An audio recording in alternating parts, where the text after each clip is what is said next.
স্বাগত দীপ্ত সংবাদে। সাথে আছি আমি নুজহাত রাহনুমা। জাতীয় শহীদ সেনা দিবস উপলক্ষে পিলখানা ট্র্যাজেডিতে নিহত সেনা সদস্যদের প্রতি শ্রদ্ধা জানিয়েছেন রাষ্ট্রপতি মোহাম্মদ শাহাবুদ্দিন ও প্রধানমন্ত্রী তারেক রহমান। সকাল 10:15টার দিকে রাজধানীর বনানীর সামরিক কবরস্থানে নির্মিত বীর শহীদদের স্মৃতিস্তম্ভে পুষ্পস্তবক অর্পণ করেন তারা। প্রথমে রাষ্ট্রপতির পক্ষ থেকে শ্রদ্ধা নিবেদন করা হয়। এরপর শহীদ সেনা সদস্যদের প্রতি শ্রদ্ধা জানাতে পুষ্পস্তবক অর্পণ করেন প্রধানমন্ত্রী তারেক রহমান। পুষ্পস্তবক অর্পণ শেষে রাষ্ট্রপতি ও প্রধানমন্ত্রী কিছুক্ষণ নীরবে দাঁড়িয়ে থাকেন। এ সময় সশস্ত্র বাহিনীর একটি চৌকস দল সামরিক রীতিতে সম্মান প্রদর্শন করেন। বিগলে বেজে ওঠে করুণ সুর। শহীদের আত্মার মাগফিরাত কামনা করে বিশেষ মোনাজাতে অংশ নেন তারা। এই সময় তিন বাহিনীর প্রধান, স্বরাষ্ট্রমন্ত্রী সালাউদ্দিন আহমদ, উচ্চপদস্থ সামরিক ও বেসামরিক কর্মকর্তা এবং শহীদ পরিবারের সদস্যরা উপস্থিত ছিলেন। 2009 সালের 25 ও 26 ফেব্রুয়ারি তৎকালীন বিডিআরের ঢাকার পিলখানা সদর দপ্তরে বিদ্রোহের নামে হত্যা করা হয় 57 জন সেনা কর্মকর্তাকে। মোট নিহত হন 74 জন। গণঅভ্যুত্থানে আওয়ামী লীগ সরকারের পতনের পর গত বছর বাংলাদেশের ইতিহাসে বিভীষিকাময় ও শোকাবহ এই দিনটি জাতীয় শহীদ সেনা দিবস হিসেবে পালনের সিদ্ধান্ত হয়।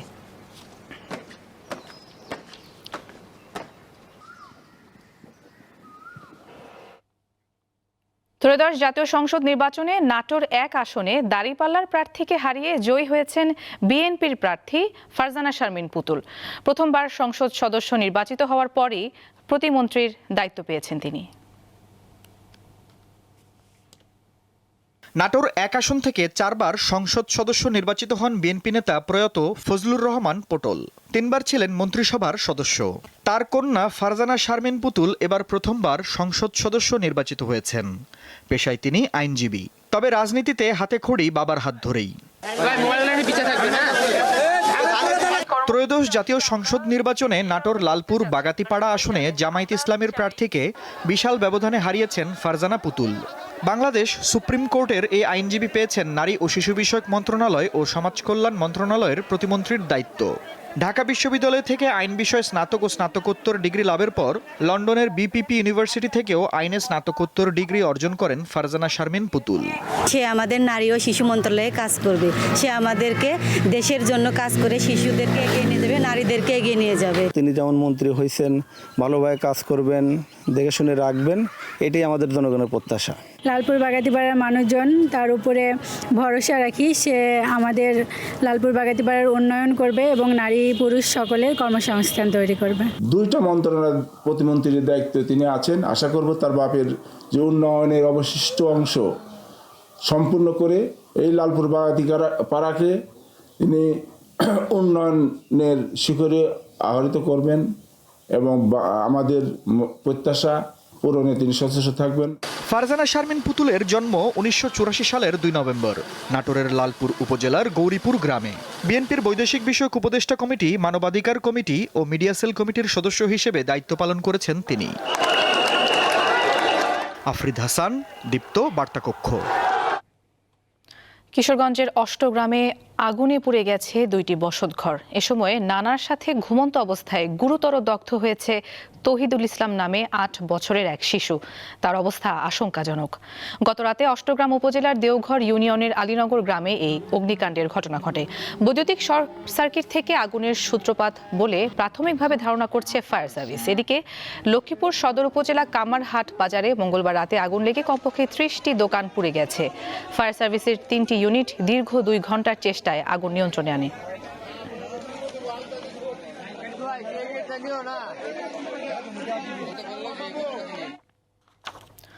চট্টগ্রামের হালি শহরে গ্যাস দুর্ঘটনায় দগ্ধ সাখাওয়াত হোসেন মারা গেছেন। বুধবার সকালে ঢাকার জাতীয় বার্ন ও প্লাস্টিক সার্জারি ইনস্টিটিউটে চিকিৎসাধীন অবস্থায় তার মৃত্যু হয়। এই নিয়ে এই দুর্ঘটনায় মৃতের সংখ্যা বেড়ে দাঁড়ালো 5 জনে। হাসপাতালের আবাসিক সার্জন জানান, সাখাওয়াত হোসেনের শ্বাসনালী ক্ষতিগ্রস্ত সহ শরীরের 100%ই দগ্ধ হয়েছিল। গত সোমবার ভোরে চট্টগ্রামের হালি শহরের এইচ ব্লকের হালিমা মঞ্জিল নামের 6তলা ভবনের 3য় তলার একটি ফ্ল্যাটে বিকট শব্দে বিস্ফোরণের পরপরই আগুন ধরে যায়। এতে 9 জন দগ্ধ হন। তাদের মধ্যে এ পর্যন্ত 5 জন মারা গেছেন।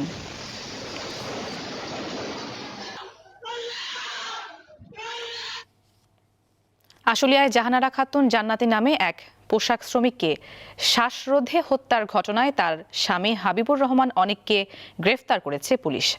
2024 সালের জুলাই মাসে আশুলিয়ার নরসিংহপুরের শ্রমিক কলোনি থেকে পোশাক শ্রমিক জাহানারা খাতুনের মরদেহ উদ্ধার করা হয়। এরপরই পালিয়ে যায় স্বামী হাবিবুর রহমান। এই ঘটনায় আশুলিয়া থানায় প্রথমে একটি অপমৃত্যুর মামলা দায়ের হলেও ময়নাতদন্ত প্রতিবেদনের শ্বাসরোধে হত্যার বিষয়টি নিশ্চিত হয়, যার প্রেক্ষিতে স্বামী হাবিবুর রহমানকে আসামি করে মামলা দায়ের করা হয়।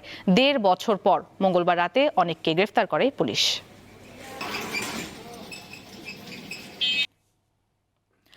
বগুড়া সদরের সাবগ্রামে মাদকাসক্তি নিরাময় কেন্দ্রে ভর্তির 11 দিনের মাথায় এক ব্যাংক কর্মকর্তার মৃত্যু হয়েছে। পুলিশ জানায়, জনতা ব্যাংকের দুপচাচিয়া শাখার কর্মকর্তা শুভ মাদকাসক্ত এবং মানসিক রোগে আক্রান্ত হয়ে গত কয়েক মাস ধরে চিকিৎসা নিচ্ছিলেন। সম্প্রতি তাকে একটি মাদকাসক্তি নিরাময় কেন্দ্রে ভর্তির পরামর্শ দেন সেই চিকিৎসক। মঙ্গলবার সন্ধ্যায় শুভ অসুস্থ হয়ে পড়লে তাকে শহীদ জিয়াউর রহমান মেডিকেল কলেজ হাসপাতালে ভর্তি করা হয়। এর কিছু সময় পর চিকিৎসক তাকে মৃত ঘোষণা করেন। মৃতের স্বজনদের অভিযোগ, শুভর শরীরের বিভিন্ন স্থানে অসংখ্য আঘাতের চিহ্ন রয়েছে। তার মৃত্যুর জন্য নিরাময় কেন্দ্রের লোকজনকেই দায়ী করছেন পরিবারের সদস্যরা।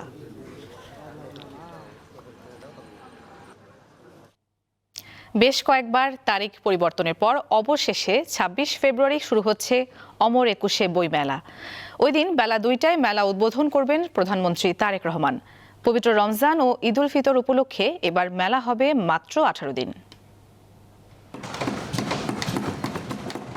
একদিন বাদেই শুরু হচ্ছে অমর একুশে বইমেলা।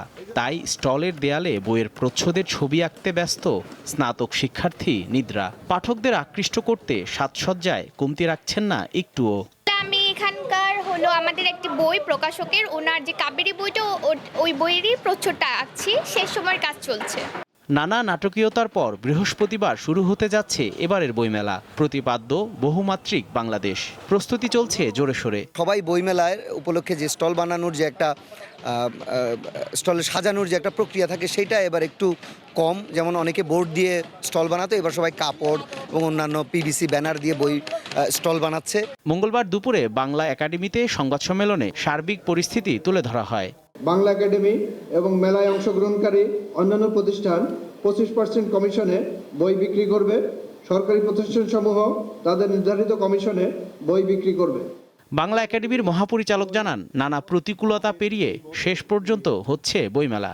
অসংখ্য ধরনের প্রতিকূলতার মধ্যে আমরা এই ধরনের একটা প্রস্তুতির মধ্যে যাচ্ছি এবং যথাসম্ভব ভালোভাবে কাজটা করার চেষ্টা করে যাচ্ছি সবাই মিলে। এবারের মেলায় স্টল ভাড়া লাগবে না বলেও জানান তিনি। আমাদের মন্ত্রণালয়ের মাননীয় মন্ত্রী সেটা মওকুফ করেছেন, মন্ত্রণালয় সেই দায়িত্ব নিয়েছে, ফলে স্টলের জন্য তো টাকা পয়সা নেওয়ার প্রশ্নই আসে না। এবার বাংলা একাডেমি ও সৌরাদি উদ্যান মিলিয়ে 549টি প্রকাশনা প্রতিষ্ঠানের 1018টি স্টল থাকছে। 26 ফেব্রুয়ারি থেকে 15 মার্চ পর্যন্ত প্রতিদিন বেলা 2টা থেকে রাত 9টা পর্যন্ত চলবে বইমেলা। ছুটির দিনে সকাল 11টা থেকে রাত 9টা পর্যন্ত খোলা থাকবে মেলা প্রাঙ্গণ। জহিরুল মোহসান, দীপ্ত সংবাদ, ঢাকা। গাইবান্ধায় ঈদের কেনাকাটা ধীরে ধীরে গতি পাচ্ছে। ছোট বড় প্রায় সব দোকানেই বেড়েছে ক্রেতার আনাগোনা। দোকানিরা বলছেন, সময় যত গড়াবে ততই বেচা বিক্রি বাড়তে পারে। পবিত্র ঈদ উল ফিতর সামনে রেখে উত্তরের জেলা গাইবান্ধার বিপণী বিতানগুলোতে বাহারি পোশাকের সমাহার। দেশি পোশাকের পাশাপাশি স্থান পেয়েছে বিদেশি জামাকাপড়ও। হালকা কারুকাজের পোশাকে নারীরা বেশি আগ্রহ দেখাচ্ছেন। অপরদিকে ছেলেদের জন্য রয়েছে দেশি বিদেশি পাঞ্জাবি ও শার্ট। বিক্রেতারা জানান, ক্রেতার চাহিদা গুরুত্ব দিয়ে পণ্য রাখা হয়েছে, দাম নাগালের মধ্যে আছে, তাই বিক্রি আগের বছরের চেয়ে বেশি হবে। 10 রোজার পর থেকে ইনশাআল্লাহ অনেক কাস্টমার চাপবে এবং বেচাকেনা অনেক ভালো হবে। ঈদের আগ মুহূর্তে ভিড় এড়াতে অনেকেই এখন পরিবার পরিজন নিয়ে পছন্দের পোশাক কিনে নিচ্ছেন। আগে করতে এই কারণে মানে ঈদের আগে কয়েকদিন আসলে অনেক গ্যাঞ্জাম হয়, ভিড় হয়, লোকসভা বাড়িয়ে যায়। তখন দেখা যায় একটা জিনিস দেখা গেল যে দামটা আছে তাতে বেশি হতে পারে, সেই দাম একটা কম পাওয়ার জন্য আগে এই মুহূর্তে বেচা বিক্রি কিছুটা কম হলেও 15 রমজানের পর থেকে বিক্রি জমে উঠবে, এমনটাই প্রত্যাশা দোকানীদের। কামরুন নাহার, দীপ্ত, বার্তাকক্ষ। নওগাঁয় এখনো পুরোপুরি জমে ওঠেনি ঈদের কেনাকাটা, তবে যারা ভিড় এড়াতে চান তারা এরই মধ্যে কেনাকাটা করে নিচ্ছেন। দর্শক, নওগাঁ থেকে আমাদের সাথে আরো বিস্তারিত জানাতে যোগ দিচ্ছেন সহকর্মী আব্দুর রৌফ। নওগাঁতে এখনো জমে ওঠেনি ঈদের বাজার, তবে প্রতিনিয়ত একটু সকালে এবং দুপুরে কিছুটা একটু ঈদের মার্কেট করার জন্য যারা ক্রেতা আসে তাদের ভিড় লক্ষ্য করা গেছে। আমি এখন একটা দোকানে দাঁড়িয়ে আছি, এখানে এসে যেটা জানা গেছে যে সকালে 11টার পরে কিছু ভিড় হচ্ছে, তবে আস্তে আস্তে কিন্তু ঈদের মার্কেট জমবে বলে তারা আশা করছে। তো এবার ঈদের বেশিরভাগ যে ক্রেতাগুলো আছে তারা যেহেতু সামনে গরম, এই গরমের কারণে তারা অনেকটা আরামদায়ক যে পোশাক চয়েস করছে, বিশেষ করে মেয়েদের ক্ষেত্রে থ্রি পিসগুলো মেয়েরা বেশি নিচ্ছে, যেহেতু এখনও টেলর্সে তৈরি করার সময় আছে, তাই মেয়েরা থ্রি পিসগুলোর দিকে বেশি ঝুঁকছে, বিশেষ করে পাকিস্তানি থ্রি পিস যেটা আছে তার প্রতি বেশি ঝুঁকছে। এছাড়া ছেলেদের বেচা বিক্রি মূলত 20 রোজার পরে হয়, তাই ছেলেরাও এখন যারা রোজার শেষের দিকে এসে ভিড় এড়িয়ে মার্কেট করতে চান তারা কিন্তু এখন অনেকটাই এই প্রথম দিকে এসে তারা নিচ্ছে। বিশেষ করে ছেলেরা তৈরি যে পাঞ্জাবি রয়েছে আরামদায়ক, সে তৈরি পাঞ্জাবির দিকে বেশি ঝুঁকছে। এছাড়া ছোট বাচ্চাদের আরামদায়ক যে পোশাকগুলো তৈরি করা পোশাকগুলো আছে সেই পোশাকগুলোর দিকেই ক্রেতারা বেশি ঝুঁকছে, এমনটি বিভিন্ন যে বিপণী বিতানগুলো আছে বিপণী বিতানগুলোর যে মালিক রয়েছে তারা জানিয়েছে। এছাড়া নওগাঁতে এবার যেন শেষ পর্যন্ত ঈদের যে কেনাকাটা সেটা যেন শান্তিপূর্ণ নিরাপত্তা বেষ্টিত হয়, সেক্ষেত্রে জেলা পুলিশের পক্ষ থেকে 3 স্তরের নিরাপত্তা ব্যবস্থা নেওয়া হয়েছে, এমনটি জানিয়েছেন পুলিশ সুপার মোহাম্মদ তারিকুল ইসলাম। পুলিশ সুপার জানিয়েছেন যে ঈদে যেন কোনো জেলার কোনো স্থানে, কোনো মার্কেটে, কোনো বিপণী বিতানে কোনো ক্রেতা যেন হেনস্থার শিকার না হয় এবং কোনো চুরি কিংবা ছিনতাইয়ের কবলে না পড়ে, এই কারণে নিরাপত্তা ব্যবস্থা নিশ্চিত করার জন্য ডিবি পুলিশ থেকে শুরু করে পোশাকধারী এবং সাদা পোশাকধারীর নিরাপত্তা রক্ষীরা কিন্তু প্রতিটা মার্কেটে থাকবে। বিশেষ করে সন্ধ্যার পর থেকে মধ্যরাত পর্যন্ত যে ঈদের যে কেনাকাটা চলে সেই কেনাকাটা পর্যন্ত তারা নিরাপত্তা নিশ্চিত করবে এমনটি জানিয়েছে। তো এখন যে ব্যবসা বিতানগুলো আছে দোকানদাররা জানিয়েছে যে মূলত ঈদের যে কেনাকাটা সেটা 15 থেকে 15 রোজার পরেই হয়, 15 রোজার পর থেকে একদম ঈদের আগের দিন পর্যন্ত সেই কেনাকাটাগুলো চলে। তো 15 রোজার পর থেকে নওগাঁতে ঈদের জমজমাট যে কেনাকাটা সেটা শুরু হবে এমনটি জানিয়েছে নওগাঁর বিভিন্ন ব্যবসায়ী। তো নওগাঁ থেকে ঈদ বাজার নিয়ে এই ছিল আমার কাছে থাকা সর্বশেষ তথ্য। রোজায় নওগাঁর মুড়ি তৈরি পল্লীতে বেড়েছে ব্যস্ততা। স্থানীয় চাহিদা পূরণ করে আশপাশের জেলায় যাচ্ছে এখানকার মুড়ি। সংশ্লিষ্টরা বলছেন চালের দাম বৃদ্ধি পাওয়ায় কিছুটা বেড়েছে মুড়ির দাম। নওগাঁয় মুড়ির মিলগুলোতে প্রায় সারা বছরই ব্যস্ত থাকেন শ্রমিকরা। রোজার শুরুতে মুড়ির চাহিদা বেশি হওয়ায় শ্রমিকদের ব্যস্ততা বেড়েছে। জেলায় বিসিক শিল্প নগরীর 3টি মুড়ি কারখানায় প্রায় 2 শতাধিক শ্রমিক কাজ করছেন। রোজা শুরুর পর সকাল থেকে সন্ধ্যা পর্যন্ত মুড়ি ও চিড়া তৈরিতে ব্যস্ত তারা। আমরা সারা বছরই কাজ করি, কিন্তু রমজান মাসে কাজ বেশি হয়। 1 কেজি 2 কেজি তুলনায় কাস্টমার বেশি।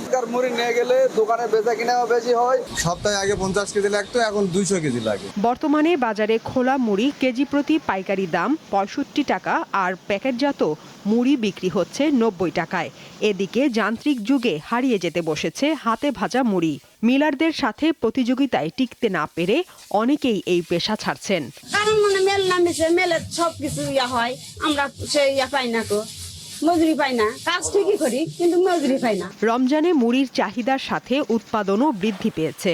আশপাশের জেলায়ও যাচ্ছে নওগাঁর মুড়ি। মুড়ি আমাদের মানসম্মত, এখানে কোনো রকম ইউরিয়া বা কোনো খারাপ জিনিস ব্যবহৃত হয় না।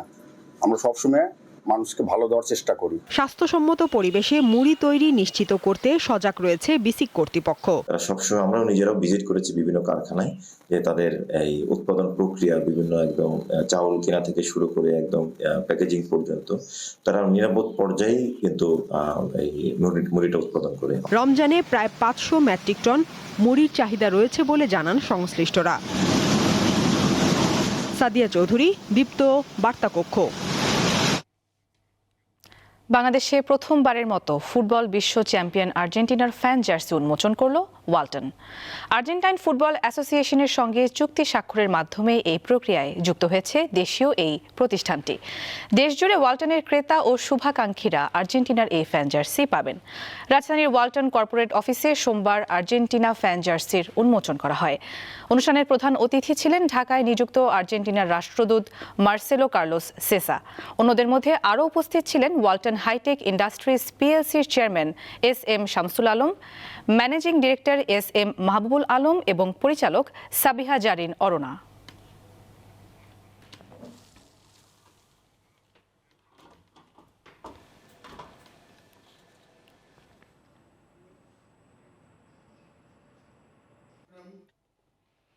এবারে আন্তর্জাতিক প্রসঙ্গ। 2 দিনের সফরে ইসরায়েলের উদ্দেশ্যে রওনা দিয়েছেন ভারতের প্রধানমন্ত্রী নরেন্দ্র মোদী। এবারের সফরে ইসরায়েলের পার্লামেন্ট নেসেটে প্রথম ভারতীয় প্রধানমন্ত্রী হিসেবে ভাষণ দেবেন তিনি। স্থানীয় সময় বুধবার সকালে ইসরায়েলের উদ্দেশ্যে তিনি রওনা হন। সফরে প্রতিরক্ষা, প্রযুক্তি ও বাণিজ্য সহযোগিতা নিয়ে উভয় পক্ষের মধ্যে গুরুত্বপূর্ণ আলোচনা ও চুক্তি হতে পারে। নেতানিয়াহু বলেছেন, এ সফর দিল্লি তেল আবিব সম্পর্ক আরও জোরদার করবে। বিশ্লেষকরা বলছেন, মধ্যপ্রাচ্যে সবার সঙ্গে ভারসাম্যপূর্ণ কূটনীতির কৌশল নিয়েই এগোচ্ছে দিল্লি। সফরে ইসরায়েলি প্রেসিডেন্ট আইজ্যাক হাজর্গের সাথেও দেখা করবেন ভারতের প্রধানমন্ত্রী।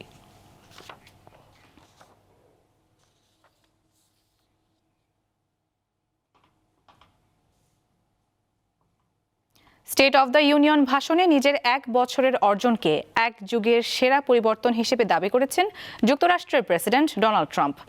আমেরিকার স্বর্ণযুগ শুরু হয়েছে বলেও দাবি করেন তিনি। স্থানীয় সময় মঙ্গলবার রাতে কংগ্রেসের নিম্নকক্ষ হাউস অফ রিপ্রেজেন্টেটিভসে স্টেট অব দ্য ইউনিয়ন ভাষণ দেন ট্রাম্প। এটি তার দ্বিতীয় মেয়াদের প্রথম স্টেট অব দ্য ইউনিয়ন ভাষণ। এ সময় সীমান্ত দিয়ে রাজনৈতিক আশ্রয় প্রার্থীদের প্রবেশ বন্ধ করার বিষয়টিকে বড় সাফল্য হিসেবে দেখান মার্কিন প্রেসিডেন্ট। প্রায় 1 ঘণ্টা ব্যাপী এই ভাষণে ট্রাম্পের মূল লক্ষ্য ছিল অর্থনীতি, অভিবাসন নীতি ও ইরানের বিরুদ্ধে সামরিক শক্তি বৃদ্ধির ঘোষণা। where it wasn't supposed to do it for many years were tariffs to make great deal. জীববৈচিত্র্যে ভরপুর ছোট্ট দেশ কোস্টারিকা। সেখানকার অসংখ্য প্রজাতির প্রজাপতি দেশটিকে অনন্য করে তুলেছে। আর গোটা বিশ্বে রং বেরঙের প্রজাপতি রপ্তানি করে প্রধান প্রজাপতি রপ্তানিকারক দেশ হয়ে উঠেছে কোস্টারিকা।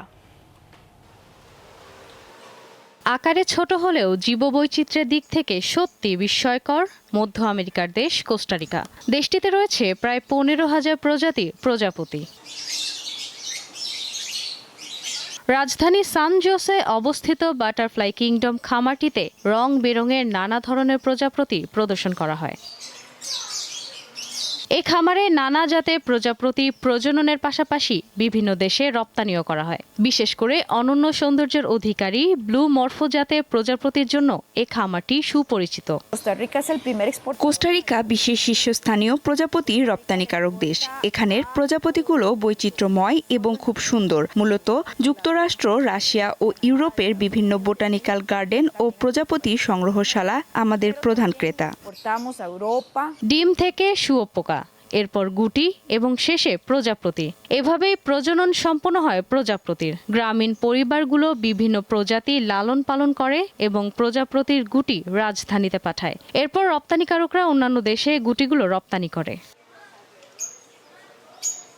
বর্তমানে বিশ্বের প্রধান প্রজাপতি রপ্তানিকারক দেশ কোস্টারিকা। প্রতি বছর ব্লু মরফো সহ 70 প্রজাতির প্রজাপতির প্রায় 5 লাখ গুটি রপ্তানি করে দেশটি। বিশেষ করে ব্লু মরফো তার উজ্জ্বল ডানার জন্য বেশ মূল্যবান। কোস্টারিকার প্রায় 400 পরিবার কৃষিকাজের পাশাপাশি উষ্ণমণ্ডলীয় প্রজাপতি প্রজননের সাথে জড়িত। আর এই ব্যবসার মধ্যে নারীদের সংখ্যাই বেশি। বছরে প্রায় 3 মিলিয়ন মার্কিন ডলার আয় হয় এই খাত থেকে। প্রজাপতি প্রজননের প্রক্রিয়া খুব সুন্দর, কারণ এতে গ্রামীণ সরল মানুষগুলো জড়িত। এরা বিভিন্ন প্রজাতির প্রজাপতি চাষে নিজেদের উৎসর্গ করে দিয়েছে। গত প্রায় 50 বছর ধরে কোস্টারিকায় জীববৈচিত্র্য ও সেই সঙ্গে প্রজাপতির সুরক্ষার জন্য বিশেষ এলাকা চিহ্নিত করা হয়েছে। ফলে প্রজননকারীরা প্রকৃতির ছন্দ নষ্ট না করেই প্রজাপতি পালন করতে পারেন। ইশরাত সুমা, দীপ্ত বার্তাকক্ষ।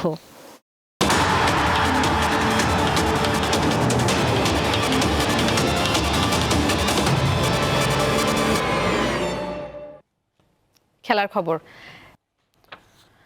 টি-20 বিশ্বকাপের সুপার 8-এর ম্যাচে আজ মাঠে নামবে শ্রীলঙ্কা ও নিউজিল্যান্ড। কলম্বোতে ম্যাচটি শুরু হবে বাংলাদেশ সময় সন্ধ্যা 7:30টায়।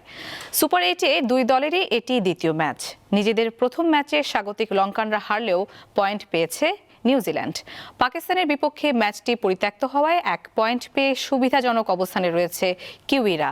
আর ইংল্যান্ডের কাছে হেরে কিছুটা বিপদে স্বাগতিকরা। সেমিফাইনালের দৌড়ে টিকে থাকতে হলে এই ম্যাচে জয়ের কোনো বিকল্প নেই লঙ্কানদের।